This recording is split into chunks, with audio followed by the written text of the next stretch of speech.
How many people in your immediate environment, those people who are in your sacred circle, represent people who are on the same mission as you? Or do you have a bunch of people on your list who are not on the same mission as you, and those individuals are pulling you down? E.T., how do you do what you do? I've cut off the people who are not on the same mission with me, and yes, they are very upset, and yes, they said some nasty things about me, but guess what? I cut them off anyway, and I've surrounded myself with people who have the same values, who have the same mindset, and people who want to accomplish what I want to accomplish. It says every day in Africa, in the safari, a lion wakes up. Every single day in the safari, a lion wakes up. Right? And every single day in the safari, a gazelle wakes up. I love it. I love it. It says though, here's what's funny. It says that if you wake up and you're a gazelle, you realize if you're going to survive as a gazelle, if you're going to survive, you must outrun the slowest gazelle. Right? In your mind, you're thinking you gotta outrun the fastest lion. That's not the truth. You just gotta stay ahead of the slow gazelle. That's it. Right? So every single day when you wake up, whatever it is that you do professionally, you better make sure you're not in the back of the pack. You better be as close to the front, if not up front, as possible, because every single day when the lion wakes up, it's only one thing on that lion's mind, and that is catching the gazelle that couldn't keep up. What the gazelle realizes is that the way it operates, that the way it performs, that the way it goes about its daily business is contingent upon life and death. That if that gazelle does not do what he or she is supposed to do, it will be eaten by a lion.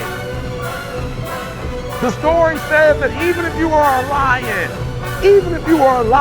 and you have the advantage, that when the sun comes up, if you are a gazelle or a lion, you better get to running. Because if you are a lion, a gazelle is still not going to come to you and say, just eat me.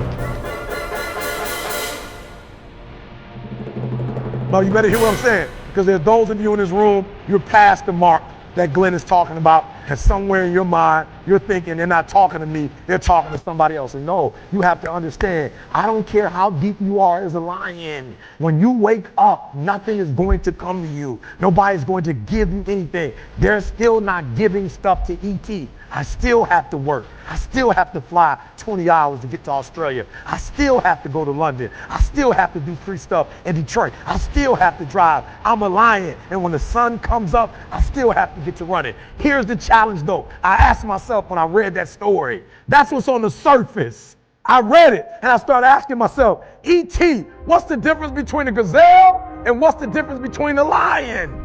What's the difference? I know that they're wired differently, but what's the difference? And what I discovered is that the gazelle is running from something.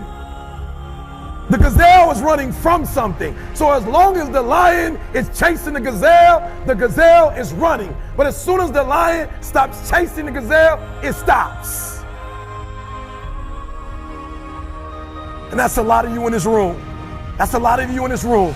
You will run. You'll do what you're supposed to do. As long as you're getting pushed, as long as you're getting motivated, as long as somebody is encouraging you, as long as somebody's coaching you, as long as somebody's pushing you, as long as somebody's prodding you, you're doing what you're supposed to do. As long as somebody's calling you, as long as someone is enticing you, as long as somebody's giving you rewards, you're moving. But as soon as that stops, you stop.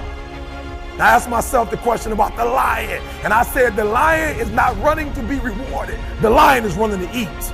Every single day, the lion is running to eat because the lion realizes when he kills the gazelle, not only does he eat the gazelle, but he brings it back home.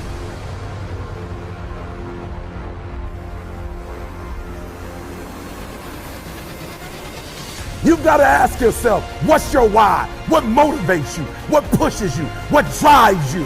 And if that thing is internal, if nobody has to call you, if nobody has to prod you, if nobody has to reward you, if nobody has to give you anything, if you are self-motivated and self-regulated, you can have it, you can be it, you can do it. I need you to do me a favor. When you leave, I need you to be honest with yourself. I need you to be transparent. I need you to say, in my dreams, I'm beast mode. Beast mode. My business plan, beast mode.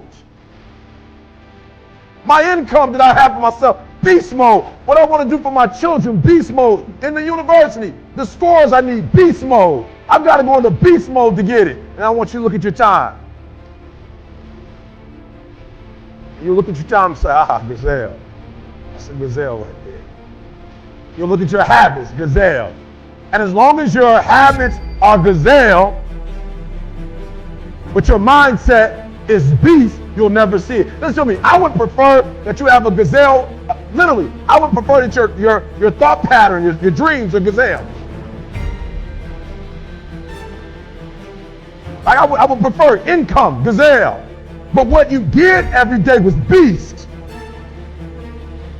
And without you saying a word, without you telling the world, if gazelle tattoo, but you act like a beast, guess what you would get? You would get more than what you bargained for, because that's what happened to us.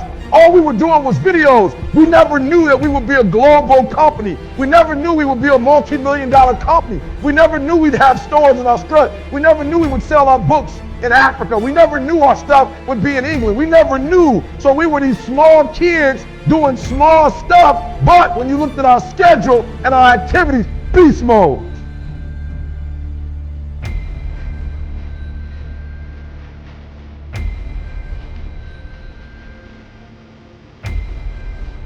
You get information from us, it's 3 o'clock in the morning in the States, beast mode. Nobody else is doing it at 3 o'clock in the morning, beast mode. Everything we do, every Monday, even though it's free, beast mode. So I need you to do me a huge favor. I need you to be, look, and you owe this to yourself. Beast mode. So those who were here yesterday, I don't want you to say anything. All right, I'm going to ask this question again, and we're going to talk about what you have to do so when that ball drops, you are exactly where you want to be. Because the greatest feeling in the world, guys, the greatest feeling in the world is execution. The greatest feeling in the world is doing what you said you were going to do. There's no greater feeling in the world.